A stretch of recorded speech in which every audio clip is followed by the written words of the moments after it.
Live করার জন্য অনেক চেষ্টা করছি, নেটের সমস্যার কারণে লাইভে থাকতে পারিনি।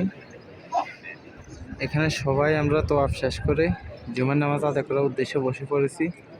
ইমাম সাহেব আসবে এই অপেক্ষায় আছি আমরা।